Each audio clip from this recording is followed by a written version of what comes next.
প্রিয় শ্রোতা ও দর্শক বন্ধুরা, কথা ও কাহিনী চ্যানেলে আপনাদের স্বাগত জানাই। আশা করছি আপনারা সকলেই ভালো আছেন। আজ আমি আপনাদের সামনে উপস্থিত হয়েছি আরেকটি ভিন্ন স্বাদের নতুন গল্প নিয়ে। গল্পের নাম অপেক্ষা।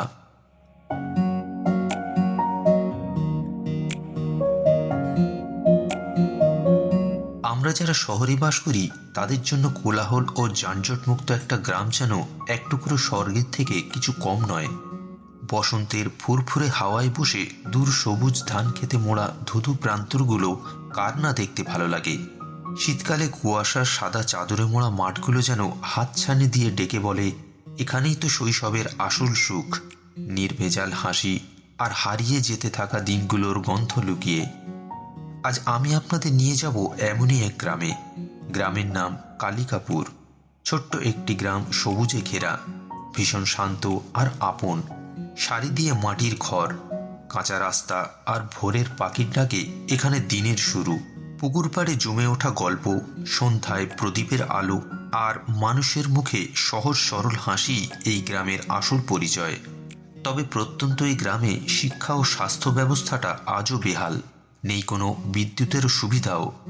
রাত দুপুরে যেমন শরীরে ব্যায়াম দেখা দিলেই রোগীকে নিয়ে ছুটতে হয় দূর প্রান্তের কোনো মফস্বলে, তেমনি গ্রামের একটিমাত্র বিদ্যালয়ের অবস্থাও বেশ শোচনীয়।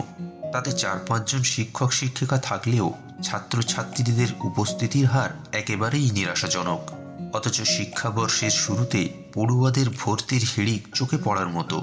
কিন্তু সময়ের সাথে সাথে খুদে পড়ুয়াগুলো যেন গ্রামের মাঠঘাট আর পুকুরের ধারে আড্ডা দেওয়ায় ব্যস্ত হয়ে পড়ে। কেউ আবার বাবা মায়ের সাথে ধান কাটতে চলে যায় মাঠে। জেলার শিক্ষা আধিকারিকরা এই কদিন আগেই প্রজাতন্ত্র দিবস উপলক্ষে বিদ্যালয়ে পঠন পাঠন ব্যবস্থা সংক্রান্ত নিরীক্ষণে আসে। বিদ্যালয়ের হাল দেখে তাদের চোখ কপালে ওঠার জোগাড়। পঞ্চায়েত প্রধানকে তলব করলে এ বিষয়ে তিনি তার একটি গুরুত্বপূর্ণ প্রস্তাব তাদের জানান। বিদ্যালয়ে নাকি বেশ কবছর ধরে প্রধান শিক্ষকের পদটি খালি রয়েছে। উপযুক্ত শিক্ষক মণ্ডলীর তদারকিতেই একমাত্র এ গ্রামের শিক্ষা ব্যবস্থার হাল ফিরতে পারে। এ মন্তব্যে আধিকারিকরা বিদ্যালয়ের জন্য একজন ভারপ্রাপ্ত প্রধান শিক্ষকের খোঁজ করা শুরু করলেন। জেলা স্তরে তখন উপযুক্ত প্রধান শিক্ষকের বেশ অভাব থাকায় শেষমেশ একজনকে খুঁজে পাওয়া গেল। তবে অভিজ্ঞতার দিক থেকে তার বয়সটা একটু হালকা। কিন্তু বিদ্যালয়ের হাল যে কোনো মতে ফেরাতে হবে। অনেক ভাবনা চিন্তার পর তাকেই নিয়োগ করা হলো টিচার ইনচার্জ হিসাবে। ইনি শ্রীমান অনিকেত মজুমদার। এমএতে তার ডবল মাস্টার্সের ডিগ্রি রয়েছে। বর্তমানে কৃষ্ণনগর হাই স্কুলের টিচার। অতীতে খুব কম সময়ে সে অভিজ্ঞতায় অনেকটা শীর্ষে চলে আসে। নেপথ্যে তার অমায়িক সৌজন্যতা ও কঠোর অধ্যবসায়। নতুন দায়িত্ব পেয়ে অনিকেত আনন্দে গর্বিত, কিন্তু তার সঙ্গে কিঞ্চিত চিন্তিত বটে। মফস্বলের ভিটেবাড়ি ছেড়ে তাকে গ্রামগঞ্জে শিক্ষকতা করতে হবে। গ্রামে বিশেষ সুযোগ সুবিধা না থাকায় তার একটা বড় আক্ষেপ। সরকারি সিদ্ধান্তে শিলমোহর পড়েছে, যেতে তো তাকে হবেই। এমনই এক বসন্তের দুপুরে মালপত্র নিয়ে অনিকেত নামল কালিকাপুর রেল স্টেশনে। স্টেশনে অনিকেতকে রিসিভ করতে বিদ্যালয়েরই এক সহকর্মী মহাদেবের আসার কথা ছিল, কিন্তু অনেক অপেক্ষার পরও মহাদেবের দেখা মিলল না। অগত্যা সে নিজেই ব্যাগপত্রের লাটবহর হাতে তুলে নিয়ে স্টেশনের বাইরেটায় বেরিয়ে গ্রামের কাঁচা পাকা রাস্তায় হাঁটা ধরল। স্কুলের ঠিকানাটা এক দোকানিকে দেখাতে সে অনিকেতকে জ্যামিতির মাস্টারের মতন সব বুঝিয়ে বলে দিল। হাঁটতে হাঁটতে বসন্তের রোদে তার গলাটা শুকিয়ে একরাশ। একটু দূরেই একটা টিউবওয়েল দেখতে পেল অনিকেত। বার কতক সেটাতে চাপ দিতে এক ফোঁটাও জল তার থেকে বের হলো না। উল্টে শক্ত ঠেকি চাপতে গিয়ে তার কোমরে হালকা মোচড় লেগে সেটা দগদগ করতে লাগলো। জলের আশা ত্যাগ করে সে আবার হাঁটা দিল। দূর মাঠে কতকগুলো ছেলে একটা ষাঁড়কে তাড়া করছিল। ষাঁড়টি তার শিং বেঁকিয়ে সজোরে অনিকেতের দিকেই ছুটে আসতে সে তাল সামলাতে না পেরে মালপত্র সমেত রাস্তার ধারে হুমড়ি খেল। তার এক পা সোজা রাস্তার ধারে পড়ে থাকা গোবরের উপর গিয়ে পড়ল। গাটা যেন তার মম করে উঠল। ভাগ্যিস ষাঁড়ের গুঁতোটা তার পেটে পড়েনি। গোবরটা না হয় একটু ধুয়ে ম্যানেজ করে নেওয়া যাবে, কিন্তু মুশকিল হলো সে জল পায় কোথায়? আশেপাশে পুকুরও দেখা যাচ্ছে না। কালিকাপুর গ্রাম আরও মিনিট 20 হাঁটতে হবে। খানিক লেংচে লেংচে হেঁটে সে সামনে কয়েকটা ঘর দেখতে পেল। গ্রামের বসতবাড়িগুলো এখান থেকেই শুরু হয়েছে। আশেপাশে কয়েকটা ছেলে অনিকেতকে এভাবে হাঁটতে দেখে হাসাহাসি শুরু করে দিল। সামনের বাড়িটায় একটা কুয়ো রয়েছে। অনিকেত সেদিকে এগোতেই মাটির কুটি থেকে এক বৃদ্ধা গেল গেল বলতে বলতে হই হই জুড়ে দিল। অনিকেত তাতে খানিক ভ্যাবাচাকা খেয়ে একটু ঢোক গিলল। ব্যাপারটা পরিষ্কার হলো একটু পরই। বুড়ির সমস্ত মোরগগুলো খাঁচা ছাড়া হয়েছে। কাল সেগুলো তার বাজারে বিক্রি করার কথা। বৃদ্ধা আর কাউকে না পেয়ে শেষে অনিকেতকেই তার কয়েকটা মোরগ ধরতে বলায় কাকুতি মিনতি জুড়ল। অনিকেত পড়ল সমস্যায়। গ্রামে টিউশনি জয়েন করতে এসে শেষে কি না মোরগ ধরতে হচ্ছে তাকে। অনিকেতকে ঠাঁই দাঁড়িয়ে থাকতে দেখে বুড়ির মুখে যেন খই ফুটতে শুরু করল। বৃদ্ধা বলতে লাগলো, তরতাজা যুবক, এইয়া শরীর করেছ কি কাজে বলি? গরিবের এইটুকু করে দিতে কি তোমাদের গায়ে লাগে বুঝি? বুড়ি বলে কি? অনিকেত পড়ল মহা ফ্যাসাদে। সামনেরই ছোট উঠোনটায় মোরগগুলো ঘোরাফেরা করছিল। ছোটবেলায় কবাডিতে সে ছিল মেডালিস্ট। আজ বৃদ্ধার অনুরোধে ছোটবেলার তার সেই মেজাজটা যেন পুনরায় ফিরে এলো। বাবার দেওয়া হাত ঘড়িটা খুলে সে তার বুক পকেটে পুরল। চোখের পলকে সাঁই সাঁই করে ৩-৪টে মোরগকে সে ধরাশায়ী করে খাঁচায় পুরল। শেষেরটা ধরতে গিয়েই বাঁধল যত গোল। অনিকেত তাকে যতই ধরতে যায় সে ততই হাত ফসকে দেয় দৌড়। এদিকে অনিকেত তখন নাছোড় বান্দা। বুড়ির সব কটা মোরগকে যখন সে ধরেছে, এটাকেও সে না ধরা পর্যন্ত ক্ষান্ত হবে না। উঠোন পেরিয়ে ৪-৫টা ঘর পার করে মোরগটি একটা পর্দা টাঙানো আঙিনায় গিয়ে ঢুকল। মোরগ ধরার জেদে বুঁদ হয়ে বেখেয়ালে সেও ঢুকে পড়ে ভিতরে। তার এক পাশেই এক যুবতী তখন তার পোশাক পাল্টাচ্ছিল। যুবতীটিকে দেখা মাত্র অনিকেত এক মুহূর্ত যেন স্তব্ধ হয়ে গেল। সে যেন কোনো সুন্দরী অপ্সরাকে দেখে ফেলেছে। কোমল ঢেউ খেলানো বাহুগুলো যেন কোনো স্বপ্নপরীর। অপ্রস্তুত অবস্থায় যুবতীর সামনে এসে পড়ায় পরক্ষণেই অনিকেত তার ভুলটা বুঝতে পারল। কিন্তু ততক্ষণে যুবতীটিও চিৎকার জুড়ে দিয়েছে। অবস্থা বেগতিক বুঝে অনিকেত মুহূর্তে সেখান থেকে বেরিয়ে এলো। মেয়েটি অস্বস্তিতে পড়ে সমানে তখন গ্যাজুর গ্যাজুর করে চলেছে। অনিকেত সেসব কথার তোয়াক্কা না করেই সেখান থেকে কোনো রকমে মুখ লুকিয়ে হনহন করে এগিয়ে চলল। নতুন গ্রামে এসে তার সাথে যেন পরপর কয়েকটা অঘটন ঘটে গেল। শেষের কেলেঙ্কারির কথাটা ভেবে অনিকেত যেন মনে মনে লজ্জিত হলো। একটু দূরেই একটা বড় পুকুর রয়েছে। পাশে দাঁড়িয়ে থাকা ছেলেগুলো ততক্ষণে বুড়ির মোরগটাকে ধাতস্থ করেছে। পুকুরে বেশ করে হাত মুখ পা ধুতে সে তার কোমরটা ঝুঁকাতেই অজান্তে তার বুক পকেটে রাখা বাবার দেওয়া সেই হাতখড়িটা টুকুস করে বেরিয়ে গিয়ে পড়ল পুকুরের জলে। সর্বনাশ হয়েছে। বাবার শেষ স্মৃতি ছিল ও জিনিসটা। কিন্তু কি আশ্চর্য, চারপাশটা বেশ হাতড়ে দেখেও সে ঘড়িটা খুঁজে পেল না। চোরামাটিতে ভরা নাকি এ পুকুর? আশেপাশের ছেলেগুলো জলে নেমে দেখল, কিন্তু কোনো লাভ হলো না। অনিকেত যেন অতিষ্ঠ হয়ে উঠল। তার মনটা বেশ খারাপ। সে হাল ছেড়ে দিয়ে শেষে মোরগটাকে হাতে নিয়ে চলল বুড়ির ঘরের দিকে। বুড়ি তার মোরগগুলো ফেরত পেয়ে বেজায় খুশি। অনিকেতের করুণ অবস্থা জেনে বৃদ্ধা তাকে পরম যত্নে তার কুয়ো থেকে জল তুলে হাত পা ও মুখটা ধুইয়ে দিল। ঠান্ডা জলে গলাটা ভিজাতে শরীরে তার প্রাণ ফিরে এলো। সে নিজের মাথাটা ঠান্ডা করার চেষ্টা করল। অনিকেত ভীষণ বাস্তববাদী। জীবনে পরপর কোনো আকস্মিক অঘটন ঘটলে সে মাথা ঠান্ডা রাখারই চেষ্টা করে। এটাকে সে আগামীর এক স্থির ও অনুকূল পরিস্থিতির সূচক বলে মনে করে। এই গ্রামে নতুন মাস্টারমশাই এসেছে জেনে বৃদ্ধা অনিকেতকে তার দাওয়ায় বসিয়ে বেশ আদর যত্ন করল। তার জন্য মুড়ি ও বাতাসার ব্যবস্থাও হলো। বিকাল হয়ে এসেছে। এদিকে গ্রামে ততক্ষণ চাউর হয়ে গেছে যে গ্রামে নতুন শিক্ষক এসেছেন। সেই খবর পেয়ে বিদ্যালয়ের সহকর্মী মহাদেব দুহাত জোড় করে গদগদ মুখ নিয়ে বৃদ্ধার ঘরে এসে অনিকেতের সামনে হাজির হলো। মহাদেব তার জিভটা কেটে বলে উঠল, অপরাধ নেবেন না স্যার, স্কুলের কাজ মেটাতে গিয়ে একটু দেরি হয়ে গিয়েছিল আর কি। অনিকেত তাতে বলল, আর কিছু বলার নেই, চলুন স্কুলটা গিয়ে আগে দেখি। মহাদেব বাক্স প্যাটারি বগল দাবা করে অনিকেতকে সঙ্গে নিয়ে এগোতে লাগলো। মিনিট 5 পরেই তারা পৌঁছালো জরাজীর্ণ সেই বিদ্যালয় প্রাঙ্গণটিতে। অনিকেত এবার বুঝল কেন তাকে তড়িঘড়ি এখানে বদলি করা হলো। এখানে তাকে বেশ অনেকটা পরিশ্রম করতে হবে। বিদ্যালয় প্রাঙ্গণের এক পাশেই ছোট্ট 2 কামরা ঘর। এই গ্রামে আপাতত তার ওই ঘরটাই থাকার ঠাঁই। মহাদেব আগে থেকেই ঘরটাকে মুছে মাছে পরিষ্কার করে রেখেছে।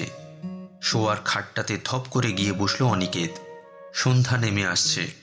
অন্ধকার দূর করতে হ্যারিকেনের ব্যবস্থা করা হয়েছে। মহাদেব সেটা জ্বালিয়ে দিতে ঘরটা আলোয় ভরে গেল। বাইরে একটু একটু করে জোনাকির আলো ফুটতে শুরু করেছে। দূর থেকে একবার করে ট্রেনের হুইসেল ভেসে আসছে। সামনের ঘরটায় স্টোভ রাখা আছে। রান্নাবান্না অনিকেতকে নিজেই করতে হবে। এ ব্যাপারটা সে আগে থেকেই জানতো বলে আসার সময় খানিক মুদিখানার রসদ সে সঙ্গেই নিয়ে এসেছিল। রাতে রুটি আর আলুর তরকারি হলেই তার হয়ে যাবে। বাকি আনাজপাতি কাল এখানকার স্থানীয় বাজার থেকেই ব্যবস্থা হয়ে যাবে।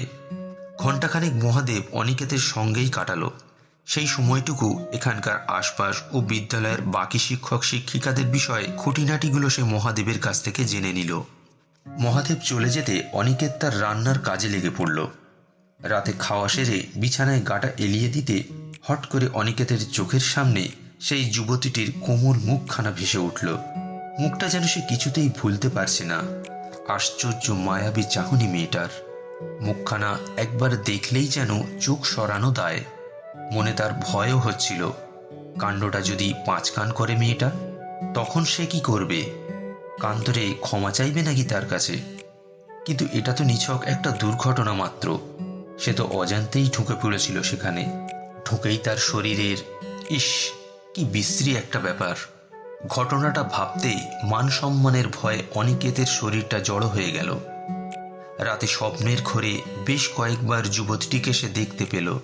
সেই অবস্থাতেই মেয়েটি তাকে তর্জনীর আঙুলটা দিয়ে যেন কাছে ডাকছে, কাছে, আরো কাছে। সকালে চোখটা খুলতে সে দেখতে পেল মহাদেবকে। ঘড়িটায় কাল রাতে চাবি দিতে ভুলে গিয়েছিল অনিকেত, তাই আর অ্যালার্মের ঘণ্টাটা বাজেনি। ঘড়িটাও কাজেই বন্ধ। হাত ঘড়িটাও পুকুরের অথই জলে পড়ে। সকাল 7টা বেজে গেছে। মহাদেব চা বানিয়েছে। দারুণ এক কাপ তৈরি চা হাতে নিয়ে সকালের শিশির ভেজা সবুজ মাঠটার দিকে চোখ রাখতেই মনটা অনেক হালকা লাগলো অনিকেতের। মনে মনে সে অঙ্গীকার করল বিদ্যালয়ের সুদিন ফেরাতে সে আপ্রাণ চেষ্টা চালাবে। তার উপর এখন অনেক বড় দায়িত্ব। প্রাতরাশ সেরে দাড়িটা সেভ করে সামনের টিউবওয়েলের ঠান্ডা জলে স্নান সেরে অনিকেত তৈরি হয়ে সোজা স্কুল অফিসে গিয়ে ঢুকল। তার কেবিনে ধুলো পড়া সমস্ত ফাইলগুলো ঝেড়ে ঝুড়ে দেখতে দেখতে বাকি শিক্ষক ও শিক্ষিকারাও বিদ্যালয়ে এসে একে একে হাজির হলো। এখানে শ্রেণীকক্ষ 5ম থেকে নিয়ে 10ম পর্যন্ত। খাতায় কলমে ছাত্রছাত্রী সংখ্যা প্রায় 150-রও ওপরে। কিন্তু প্রতিদিন উপস্থিতির হার মেরে কেটে 40 থেকে 50 অবধি। 5টি শ্রেণীকক্ষের জন্য 4 জন শিক্ষক ও 2 জন শিক্ষিকা রয়েছেন। মহাদেবের কাছ থেকে গোপন সূত্রে অনিকেত জানতে পারে যে এদের মধ্যে কয়েকজন এমনও শিক্ষক শিক্ষিকারা রয়েছেন যারা কারণ অকারণে স্কুল কামাই করে থাকেন। অনিকেত ঠিক করল প্রথমে শিক্ষকদের এই অবাঞ্ছিত ছুটিগুলো থেকে বিরত রাখতে তাকে কঠোর হতে হবে। আজ স্কুলে তার প্রথম দিন হওয়ায় সকল শিক্ষক শিক্ষিকারা যে যার সময় মতো এসে গেছেন।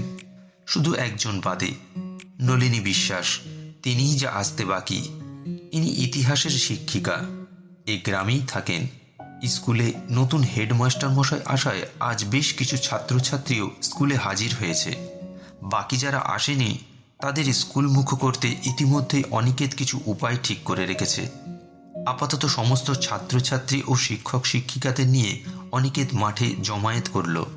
সকলে একসঙ্গে জাতীয় সঙ্গীত গেয়ে ছাত্রছাত্রীদের উদ্দেশ্যে অনিকেত ও বাকি টিচাররা কিছু গুরুত্বপূর্ণ বক্তব্য রাখল। এটা থেকে যেন ছাত্রছাত্রীদের মধ্যে এক নতুন উৎসাহের সঞ্চার হলো। অনিকেত সবার সামনে তার বক্তব্য রাখছিল। ঠিক সেই সময় স্কুলের গেট পেরিয়ে ঢুকল এই স্কুলেরই ইতিহাসের শিক্ষিকা নলিনী বিশ্বাস। সাদার সঙ্গে লাল পাড় দেওয়া শাড়ি পরিহিত নলিনীকে দেখেই অনিকেতের গলায় বিষম গেল। সে হঠাৎ থেমে গিয়ে কথার খেই হারিয়ে ফেলল। কি ব্যাপার? অনিকেতের সামনে দাঁড়িয়ে থাকা ইতিহাসের সেই শিক্ষিকা নলিনী বিশ্বাস আসলে আগের দিনের সেই যুবতীটি যার ঘরের আঙিনায় গতকাল মোরগ ধরতে হুড়মুড়িয়ে ঢুকে পড়েছিল অনিকেত। পাশে দাঁড়িয়ে থাকা মহাদেব নলিনীর পরিচয় দিতে অনিকেত আবারও ঢোক গিলল। এই সেরেছে। মেয়েটা যদি সবার সামনে গতকালের কেলোকীর্তিটা বলে ফেলে তাহলেই তো হয়েছে। নলিনীরও অনিকেতকে দেখে তার চোখ দুটো ছানা বড়া হলো। হেডমাস্টার মশাইয়ের গতকালের দুষ্টুমিটা মনে পড়তে সেও যেন সিটিয়ে গেল। অনিকেত এ পরিস্থিতিটা কাটাতে দ্রুত তার বক্তব্য শেষ করে সমস্ত ছাত্রছাত্রীদের যে যার ক্লাসে যেতে বলল। সকলে একে একে চলে যেতে দেখে নলিনীও তার পাটা বাড়াতে যাবে কি, অনিকেত তাকে পাশ থেকে আওয়াজ দিল। নলিনী ভয়ে তখনও নিজেকে গুটিয়ে রেখেছে দেখে অনিকেত তার কাছে গতকালের জন্য ক্ষমা চাইল। নলিনীকে চুপ থাকতে দেখে অনিকেত তাকে গতকালের সমস্ত ঘটনাটাই খুলে বলল। সেটা শুনতেই নলিনীর ঠোঁটের এক কোণে একটা হালকা হাসি ফুটল। অনিকেত নলিনীর কাছে অনুরোধ করল সে যেন কাউকে এই বিষয়ে কিছু না বলে। নলিনী ব্যাপারটা বুঝে খানিক পরে অনিকেতকে আশ্বস্ত করল, যেটা শুনে অনিকেত একটু হাঁপ ছাড়ল। দুজনে মাঠে পায়ে পায়ে হাঁটতে হাঁটতে ক্লাসরুমের দিকে এগিয়ে চলল। দু এক কথায় তাদের আলাপটা বেশ একটু জমল। নলিনীর চোখে মুখের হাবভাব পাল্টে এখন এক অন্য নলিনীকে খুঁজে পেল অনিকেত। নলিনীর কথা বলার ভঙ্গি আর সঙ্গে মুখে এক মায়াবী হাসি যেন অনিকেতকে তার প্রতি আরো আকৃষ্ট করে তুলল। অনিকেত নিজেকে সামলালো। গতকালের মতো আবারও কোনো ভুল না করে বসে, তাই সে একটু সংযতভাবেই রইল। তাছাড়া সে এখন এই স্কুলের হেডমাস্টার। সে যে ইতিমধ্যে নলিনীর প্রতি আকৃষ্ট হয়ে পড়েছে এ কথা অন্য কেউ টের পেলে তার আর কোনো ইজ্জত থাকবে না। বরং সবকিছু যেমন স্বাভাবিক চলছে চলুক। স্টাফরুম থেকে চক ডাস্টার হাতে নিয়ে অনিকেত ক্লাসরুমের দিকে এগিয়ে চলল। ক্লাসে ঢুকতে সে একটা কীর্তি দেখতে পেল। ব্ল্যাকবোর্ডে এক যুবকের ব্যঙ্গচিত্র আঁকা, উপরে বড় বড় অক্ষরে লেখা মাননীয় প্রধান শিক্ষক সমীপেশু। পাশে এক বছর 12 বয়সের ছেলে খুঁড়িয়ে খুঁড়িয়ে হেঁটে যাওয়ার ভঙ্গি করে দেখাচ্ছে। মুখে মোরগ ডাকার শব্দ করে চলেছে ছেলেটি, যা দেখে বাকি ক্লাসের ছেলেমেয়েগুলো হেসে লুটোপুটি খাচ্ছে। অনিকেত বুঝল যে ছেলেটা তারই গতকালের ঘটনাটার পুনরাবৃত্তি করছে। ব্ল্যাকবোর্ডের আঁকা ছবিটিও যে তাকেই উদ্দেশ্য করে সেটা তার বুঝতে বিশেষ অসুবিধা হলো না। অনিকেত ক্লাসে এসে ঢুকতে ছেলেমেয়েগুলো শান্ত হয়ে যে যার বেঞ্চিতে বসে পড়ল। অনিকেত সামনে থাকা চেয়ারটা টেনে বসতেই মট শব্দে সেটা ভেঙে গিয়ে তুম করে সে পড়ল মাটিতে। অমনি সমস্ত ক্লাসে হাসির রোল উঠল। অনিকেতের মুখটা লাল হয়ে গেল, তবুও সে নিজেকে শান্ত রাখার চেষ্টা করল। ক্লাসের ছেলে মেয়েগুলো বড্ড পাজিত।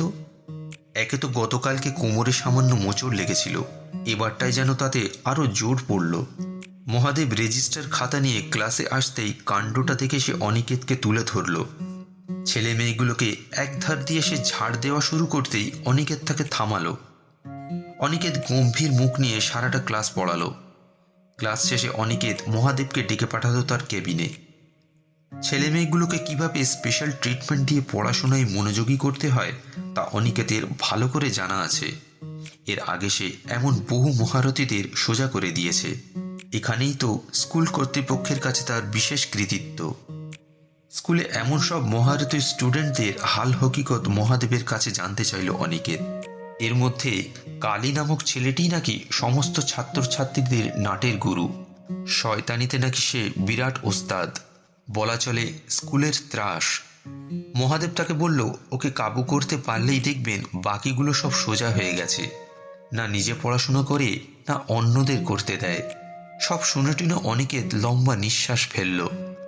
আজ সে ঠিক করে রেখেছিল অভিভাবকদের বাড়ি বাড়ি গিয়ে দেখা করে আসবে, কিন্তু কোমরের ব্যথাটা ভীষণ ভোগাচ্ছে। নলিনী স্টাফ রুমে ঢুকেই অনিকেতের খবর নিল। সে তার ক্লাসের এক ছাত্রর মুখে অনিকেতের পড়ে যাওয়ার ব্যাপারটা শুনেছে। নলিনীর এভাবে খোঁজ নেওয়াটা অনিকেতের মনে যেন এক ভালোবাসার দাগ কাটল। অনিকেত তার কোমরের ব্যথার কথাটা বলতেই নলিনী তাকে বলল, বাড়িতে আমার দিদা এসবের জন্য দারুণ ভেষজ ওষুধ তৈরি করেন। বাড়ি ফিরে সে ওষুধটা অনিকেতকে এনে দেবে বলে জানালো। স্কুল শেষে খাওয়া দাওয়া সেরে অনিকেত পায়ে পায়ে একবার গ্রামের বাজারটার দিকে গেল। টুকিটাকি জিনিসপত্র কিনে হাতে নিয়ে ফেরার পথে নলিনীর সাথে দেখা হলো অনিকেতের। 4-5টা বাড়ির পরেই নলিনীদের সেই বাড়িটা। নলিনী তাকে ওষুধের কথাটা মনে করালো। নলিনী তাকে বলল, এদিকে যখন এসেছেন ওষুধটা না হয় নিয়ে যান, ওটা লাগালে আরাম পাবেন। অনিকেত বাধ্য ছেলের মতো নলিনীর সাথে হাঁটা দিল। নলিনীদের উঠোনটায় ঢুকে অনিকেতকে সে দাওয়ার সামনেটায় রাখা খাটের ওপর বসতে বলল। গ্রাম বাংলার ছোট্ট কুটিরের মতো বাড়ি নলিনীদের। দুরারোগ্যে নলিনীর বাবা মা মারা গেছেন অনেক আগেই। ছোটবেলা থেকে তার দিদাই তাকে মানুষ করেছে। বৃদ্ধাটি ওষুধখানা শিশিতে ভরে নিয়ে এনে দিতে অনিকেত সেটা নিয়ে নিল। বৃদ্ধাটি অনিকেতের সাথে কথা বলে বেশ খুশি হলেন। গ্রামের বয়স্ক লোকেদের আকছারি এ সমস্যা লেগে থাকে। নলিনী নাকি সুন্দর করে তাদের মালিশ করে দিতেই একদিনে কোমরের সমস্ত ব্যায়াম সেরে যায়। অমায়িক ও ভদ্রশান্ত স্বভাবের দেখে বৃদ্ধাটি নলিনীকেও ওষুধটা অনিকেতের কোমরে একটু লাগিয়ে দিতে বলল। অনিকেত বলতেই যাচ্ছিল যে থাক, না হয় মহাদেবকে দিয়েই সে করিয়ে নেবে, কিন্তু নলিনীর কোমল মুখটা দেখে কথাটা যেন তার মুখ থেকে আর বেরই হলো না। নলিনী একটু ইতস্তত ভাব নিয়ে অনিকেতের দিকে এগিয়ে আসলো। শার্টটা কোমরের একটু উপরে তুলতেই নলিনীর কোমল হাতের স্পর্শ অনুভব করল অনিকেত। ব্যথাটা যেন মুহূর্তের মধ্যে কেটে গিয়ে তার শরীরে এক নরম শীতল স্রোত বয়ে গেল। স্পর্শটা যেন তার একান্ত আপন বলে মনে হলো। সন্ধ্যা নেমে আসছে দেখে অনিকেত এবার উঠে পড়ল। নলিনী ও তার দিদাকে সে ধন্যবাদ জানালো। গতকাল পর্যন্ত যে মেয়েটিকে সে চিনতই না, আজ সে অনিকেতের মনের অনেক কাছে চলে এসেছে। নলিনীদের বাড়ি থেকে স্কুলের গেট পর্যন্ত আসতে আসতে সে নলিনীর কথাই মনে মনে ভাবতে লাগলো। রাতে খাটের পাশে রাখা রাইটিং ডেস্কটায় বসে সে শিক্ষা দপ্তরকে একটা চিঠি লিখল। বিদ্যালয়ের জরাজীর্ণ দশা কাটাতে দ্রুত মেরামত ও সংস্কারের আশু প্রয়োজনের কথা সে পর্ষদকে চিঠির মাধ্যমে লিখে জানালো। পরদিন সকালে স্কুল আওয়ারে অনিকেত ক্লাস নিতে অষ্টম শ্রেণীতে গেল। জনাদশেক ছাত্রছাত্রীকে নিয়েই ক্লাস চলছে। কীর্তিমান কালীও আজ উপস্থিত রয়েছে ক্লাসে। অঙ্কের এক জটিল সমাধান বোর্ডে লেখার সময় অনিকেত লাস্ট বেঞ্চে বসে থাকা দু একজনকে সমাধানটা করতে বলল। পরপর কেউ উত্তরটা দিতে না পারায় হঠাৎ লাস্ট বেঞ্চের কর্নার থেকেই সঠিক উত্তরটা এলো। অনিকেত ছাত্রটিকে দাঁড়াতে বলায় যে কীর্তিমান ছেলেটি উঠে দাঁড়ালো তা দেখে সে খানিক হতবাক হলো। কালী। মহাদেবের মুখ থেকে সে শুনেছিল ছেলেটির কথা, কিন্তু অঙ্কটা তো সে তার মন থেকে বোর্ডে কষেছিল। তারপরেও তার সঠিক উত্তরটা সে যেভাবে দিল তাতে অনিকেত কালীর মধ্যে লুকিয়ে থাকা মেধার আশ্চর্য ক্ষমতাটাকে উপলব্ধি করল। দুপুরে স্টাফ টেবিলে বসে ভূগোলের শিক্ষক নিহার রঞ্জন বাবু দুদিন আগের পুরনো খবরের কাগজ নিয়ে পড়ছিলেন। অনিকেত তাকে কালীর পড়াশোনার ব্যাপারে জিজ্ঞেস করাতে তিনি বললেন, আশ্চর্য ক্ষমতা রয়েছে ছেলেটির মধ্যে, মুখস্থ বিদ্যাও বেশ ভালো, কিন্তু লেখাপড়ায় যেন মন নেই। সারাক্ষণ হই হুল্লোড়ে মেতে থাকে। ও যদি চেষ্টা চালায় তাহলে ভবিষ্যতে কিছু একটা করে দেখাতে পারে। অনিকেত সেদিন বিকালে বসে কালীর মতো এমন বেশ কয়েকজন ছাত্রছাত্রীর পুরনো পরীক্ষার খাতাগুলো মনোযোগ সহকারে দেখল। সত্যিই প্রতিভা রয়েছে ছেলে মেয়েগুলোর মধ্যে। ছাত্রছাত্রীদের মধ্যে থাকা প্রবল এই অনীহাগুলোকে যেমন করেই হোক তাকে কাটিয়ে তুলতেই হবে। নিজের কেবিন থেকে বেরিয়ে অনিকেত স্টাফ রুমটায় আসতেই সে নলিনীকে বসে থাকতে দেখল। কোমরের ব্যথাটার বিষয়ে নলিনী অনিকেতের কাছে জানতে চাইল। অনিকেত জানালো সে এখন দিব্যি অনুভব করছে। বিদ্যালয় সংক্রান্ত বেশ কিছু কথাই দুজনের মধ্যে হলো। কাল রবিবার, স্কুল ছুটি। ঠিক হলো দুজনে আগামীকাল বাড়ি বাড়ি গিয়ে অভিভাবকদের সঙ্গে কথা বলবে। পড়ুয়াদের স্কুল মুখ করতে অভিভাবকদের সাথে অনিকেতকে কথা বলতেই হবে। সেদিন সন্ধ্যায় বাজারের দিকটায় গিয়ে সে একটা মশারি জোগাড় করল। শোবার ঘরে মশার উপদ্রবটা রাতে বড্ড বেড়েছে। রাত হলে এই গ্রাম যেন এক নিঝুম শান্তির কোলে ঢলে পড়ে। বাইরে জোনাকির মিটমিট করা আলোগুলো অনিকেতের মনে আগামীর এক শুভ সূচনার সবুজ সংকেত বলে মনে হলো। পরদিন দুপুরে খাওয়া সেরে কথা মতো অনিকেত ও নলিনী বার হলো গ্রামের দিকে। বেশ কয়েকজন ছাত্রছাত্রীদের বাড়ি গিয়ে তারা দুজনে অভিভাবকদের সঙ্গে কথা বলল। অভিভাবকরাও অনিকেতকে একরকম প্রতিশ্রুতি দিল যে এরপর থেকে তারা তাদের ছেলে মেয়েদের নিয়মিত স্কুলে পাঠাবে। বিকালের দিকটায় তারা দুজনে গ্রামের একেবারে শেষ প্রান্তে বয়ে যাওয়া নদীর ধারটায় এসে পৌঁছালো। এখানে এসে চারিদিকের মনোরম বসন্তের দৃশ্য দেখে অনিকেত অভিভূত হল। দুজনে নদীর এক ধারটায় গিয়ে বসল। চারিদিক নির্জন নিস্তব্ধ পরিবেশ, শুধু নদীর কুলকুল শব্দ আর সুরেলা পাখিদের মিহি ডাক। নলিনীর সাথে এভাবে বসে সময় কাটাতে বেশ লাগছিল অনিকেতের। হালকা বাতাসে নলিনীর চুলগুলো অনিকেতের কাঁধে এসে পড়ছিল। নদীর জলে অস্তরাগের রং এসে মিশে যাচ্ছিল। দুজনের নীরবতায় জন্ম নিচ্ছিল অজস্র না বলা কথাগুলি। দুজনেই পাশাপাশি বসে, অথচ মাঝখানে যেন এক সমুদ্র লাজুক দূরত্ব। তবু চোখাচোখি হলেই মনে হচ্ছিল এই দূরত্বই ধীরে ধীরে একদিন সেতু হয়ে যাবে। নদীর ছোট ছোট ঢেউগুলো পাথরে লেগে ফিরে আসছিল, যেমন তাদের কথাগুলো হৃদয়ে লেগে রেশ রেখে যাচ্ছিল। এ যেন ভালোবাসার শুরু নয়, বরং এক নীরব প্রতিশ্রুতির জন্ম। অন্ধকার নেমে আসছে। দুজনে উঠে পড়ে বাড়ির পথটা ধরল। স্কুল প্রাঙ্গণে ফিরতেই অনিকেত গেটের ভিতর একটা নীল রঙের অ্যাম্বাসেডর দাঁড় করানো দেখতে পেল। গাড়িটা অনিকেত চিনতে পারল। এটা তার বাল্যবন্ধু আবিরের গাড়ি। অনিকেতের এখানে পোস্টিং হতে আবির বলেছিল সে এখানে একদিন আসবে। আবির তার কথা রেখেছে। ভিতরের ঘরটায় আবিরকে দেখে অনিকেতের মনটা খুশির জোয়ারে ভেসে গেল। স্কুল থেকে কলেজ পর্যন্ত তারা দুজনে একসঙ্গেই পড়াশোনা করেছে। আবির বর্তমানে দুর্গাপুরের এক ব্যাংকে কর্মরত। প্রত্যন্ত গ্রামে 2-4 দিন কাটানোর তার অনেক দিনের স্বাদ। শহরের কোলাহল থেকে সতেজ বাতাস নিতে তাই সে বন্ধুর কাছে ছুটে এসেছে। আবির আপাতত 2টি রাত এখানে থাকছে। সারা সন্ধ্যা ও রাত দুজনে খোশ গল্পে মেতে রইল। পরদিন স্কুলে ছাত্রছাত্রীদের উপস্থিতির হার ছিল চোখে পড়ার মতো। অনিকেত ও নলিনী যা থেকে মনে প্রাণে উচ্ছ্বাসিত হলো। তাদের এই প্রচেষ্টা অনেকটাই সার্থক হয়েছে দেখে বাকি শিক্ষক শিক্ষিকাদেরও মনোবল অনেকটা বাড়ল। বিদ্যালয়ের পঠন পাঠনের শৈলীতেও বেশ পরিবর্তন ঘটল। কিন্তু কালীকে অনিকেত কোথাও দেখতে পেল না। ক্লাসের ছেলে মেয়েদের কাছ থেকে খবর নিতে জানা গেল কালীর বাবার নাকি শরীরটা বেশ খারাপ। সে তার বাবার কাছেই আছে। কালী তার বাবাকে নাকি খুব ভালোবাসে। মাকে সে ছোটবেলায় হারিয়েছে। বাবাই তাকে আদর করে মানুষ করেছে, তাই বাপের প্রতি তার ভালোবাসাটা বেশ গাঢ়। স্কুলে অনিকেত তার বন্ধু আবিরের সাথে বাকি শিক্ষক শিক্ষিকাদের পরিচয় করালো। অনিকেত ও নলিনীর মধ্যেকার হাবভাব দেখে আবির বুঝতে পারল তার বন্ধুবর মেয়েটির প্রেমে পড়েছে।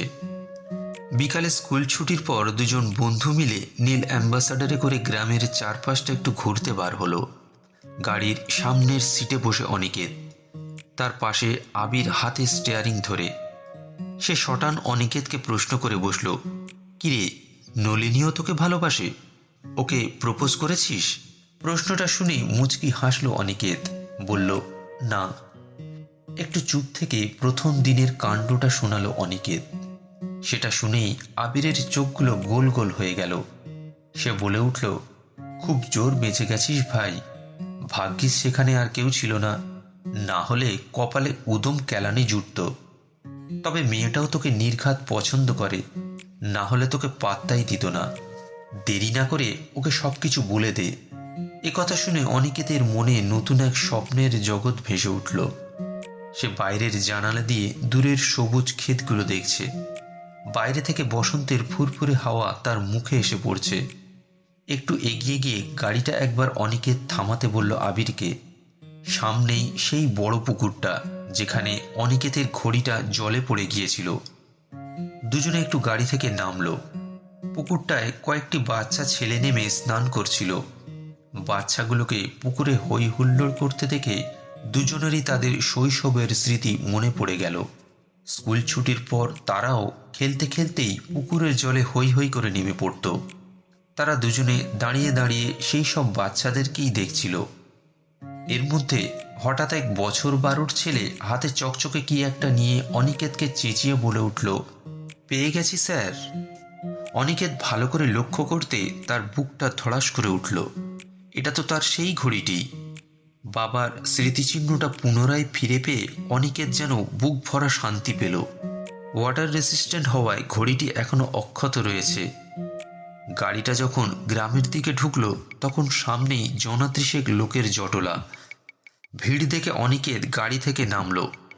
সামনেই কালীদের বাড়ি, তার সামনেই লোকজন দাঁড়িয়ে। ব্যাপারটা জানতে সে এগিয়ে গেল। কালীর বাবার শরীরটা অত্যন্ত খারাপ। গ্রামের বদ্যি এসে দেখে গেছে তার অবস্থা সংকটজনক। এখনই হাসপাতালে স্থানান্তর করতে হবে তাকে। হাসপাতাল এখান থেকে 40 কিলোমিটার দূরে, কিন্তু ঘণ্টাখানেক ধরে অপেক্ষা করেও এখনো কোনো গাড়ি পাওয়া যায়নি। অনিকেত পরিস্থিতি বেগতিক বুঝে এক মুহূর্ত দেরি না করে কালী ও তার অসুস্থ বাবাকে আবিরের গাড়িতে তুলে নিল। আবির তার গাড়িতে স্টার্ট দিতেই সেটা সজোরে মাটির রাস্তায় ধুলোবাড়ি উড়িয়ে হনহন করে সামনের মেন রোডের দিকে এগিয়ে চলল। 1 ঘন্টার মধ্যেই তারা নিকটবর্তী বড় হাসপাতালে গিয়ে পৌঁছালো। কালীর চোখে মুখে পরিষ্কার আতঙ্কের ছাপ। বাপকে সে হারাতে চায় না। অনিকেত তাকে খানিক আশ্বস্ত করল। হাসপাতালে কর্তব্যরত ডাক্তাররা কালীর বাবা মাধব দাসকে দেখে সেখানে ভর্তি করে নিলেন। নানান রোগে আক্রান্ত হয়ে তার অবস্থা এখন বেশ সংকটজনক।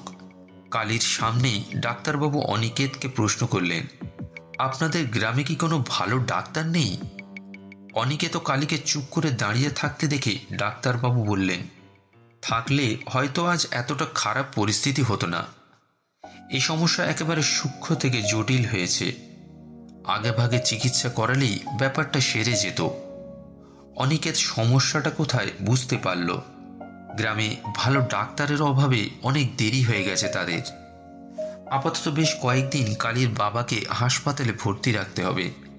রাত বাড়তে থাকায় কালীকে সঙ্গে নিয়ে অনিকেত ও আবির তার গাড়ি নিয়ে গ্রামের উদ্দেশ্যে রওনা দিল।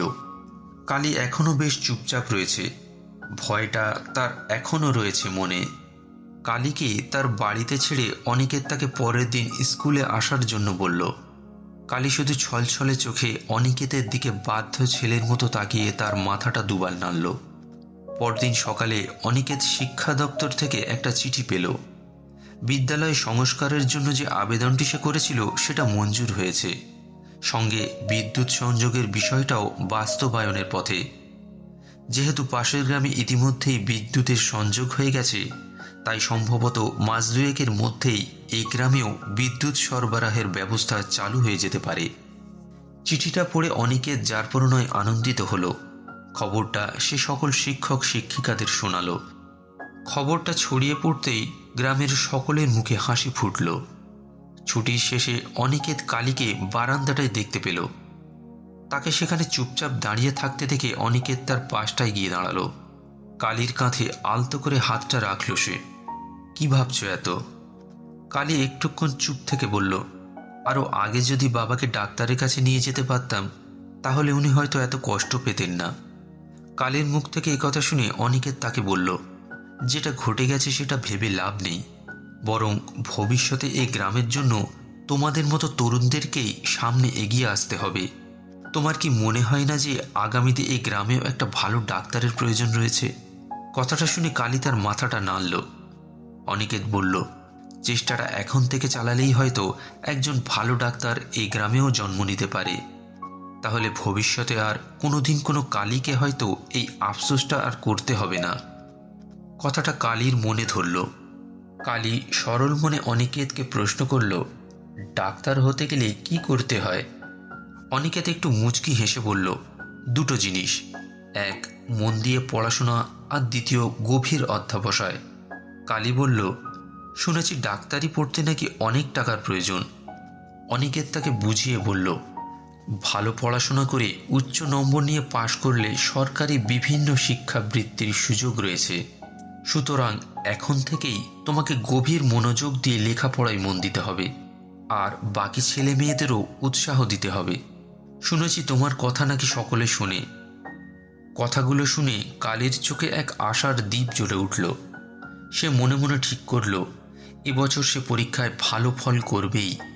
কালীর ফিরে পাওয়া আত্মবিশ্বাস দেখে অনিকেত বুঝল তার চেষ্টাটা সার্থক হয়েছে। কারণ সে জানত সত্যিকারের শিক্ষকের কাজ শুধু শেখানোই নয়, বরং জাগিয়ে তোলা। একদিন পরেই তারা আবিরের গাড়ি করে কালীর বাবাকে দেখতে গেল। তিনি এখন অনেকটাই সুস্থ। দিন দশেক পরেই তাকে হাসপাতাল থেকে ছাড়া হবে। আবির আজই তার বাড়ি ফিরে যাচ্ছে। ফিরতি পথে সে অনিকেত ও কালীকে নামিয়ে দিয়ে দুজনকে বিদায় জানিয়ে তার বাড়ির পথে রওনা দিল। এক সপ্তাহ পর থেকেই বিদ্যালয়ের সংস্কারের কাজ পুরোদমে শুরু হলো। জরাজীর্ণ বিদ্যালয়টি দেখতে দেখতে সুন্দর একটি শিক্ষা মন্দিরে রূপান্তরিত হলো। সেই সাথে ছাত্রছাত্রীদের পড়াশোনার মানও উন্নতর দিকে এগিয়ে যেতে লাগলো। মাস দেড়েক পরই গ্রামে বিদ্যুৎ পরিষেবা চালু হলো। এর নেপথ্যে থাকা অনিকেতের প্রচেষ্টার ভূয়সী প্রশংসায় গোটা গ্রামবাসী ও শিক্ষক মণ্ডলী পঞ্চমুখে মুখর হল। অনিকেতের এই স্বপ্ন বাস্তবায়িত হওয়ায় আজ সে গর্বিত। এবছর হাফিয়ালি পরীক্ষায় ছাত্রছাত্রীদের পাশের হার অসম্ভবভাবে ভালো হলো। তার এই সাফল্যে শিক্ষা পর্ষদের আধিকারিকরাও বেজায় খুশি। তবে এই খুশির ঢেউয়ে কিছুটা ভাটাও পড়ল। দিন 15 পরই শিক্ষা দপ্তর থেকে আরেকটা চিঠি আসলো অনিকেতের নামে। এটা ছিল তার নামে একটা ট্রান্সফার লেটার। এই বিদ্যালয়ের জন্য অন্য এক নতুন প্রধান শিক্ষক নিযুক্ত হতে চলেছে। এ মাসের শেষেই অনিকেতকে আরেক নতুন গ্রামে যেতে হবে। আরেক কালিকাপুরের মতো গ্রামের বিদ্যালয়ে তার মতো শিক্ষকের আশু প্রয়োজন রয়েছে।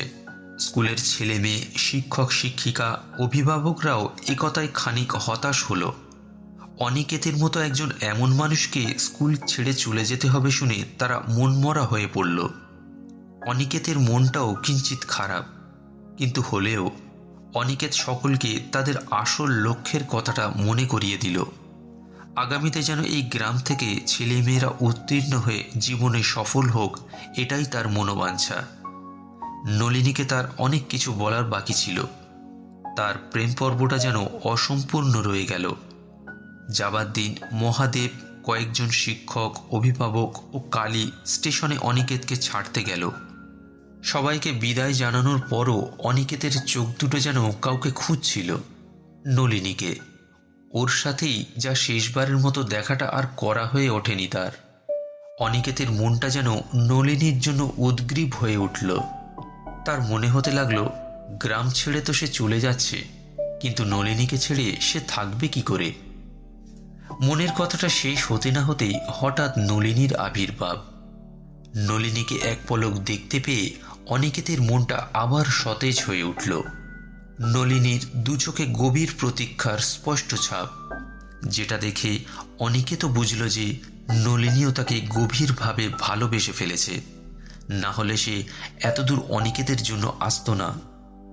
অনিকেত মনে মনে যা চেয়েছিল সে সেটা পেয়ে গেছে। মনটা তার এখন অনেক হালকা লাগছে। এর মধ্যেই সিগন্যাল গ্রিন হয়ে ট্রেনের হুইসেলটা বেজে উঠল। হাতে আর বেশি সময় নেই। সবার সামনে অনিকেত নলিনীকে বিশেষ কিছু বলতে পারল না। অনিকেত নলিনীকে শুধু বলল, আমাদের আবারও দেখা হবে কোনো একদিন, অনেক কিছু বলার ছিল তোমাকে। নলিনী বলল, নিশ্চয়ই, আমি অপেক্ষায় রইলাম, নিজের খেয়াল রাখবেন। অনিকেত বলল, পৌঁছে চিঠি দেব, ভালো থেকো। নলিনী তাতে বলল, আপনার চিঠির অপেক্ষায় থাকব। ট্রেনটা ঝাঁকুনি দিয়ে সামনের দিকে এগিয়ে চলল। নলিনী দু এক পা এগিয়ে গিয়ে থামল। সে এক দৃষ্টে চেয়ে রয়েছে অনিকেতের দিকে। চোখে তার একরাশ ভালোবাসা আর অপেক্ষা। অনিকেত ট্রেনের দরজার সামনে দাঁড়িয়ে নলিনীর দিকে চেয়ে তার হাতটা নাড়ল। কালিকাপুর স্টেশনের ফাঁকা প্ল্যাটফর্মটা পেরিয়ে ট্রেনটা ধীরে ধীরে কালো ধোঁয়া ছাড়তে ছাড়তে দূর দিগন্তে ঝাপসা হয়ে মিলিয়ে গেল। জেগে রইল শুধু দুটি মনের ভালোবাসা আর গভীর অপেক্ষা, যে অপেক্ষার শেষে দুজনের হয়তো আবারও দেখা হবে।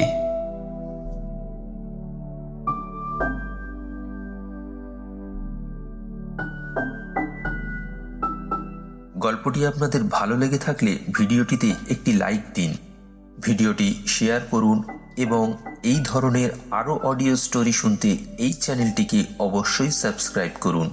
ভালো থাকুন, সুস্থ থাকুন।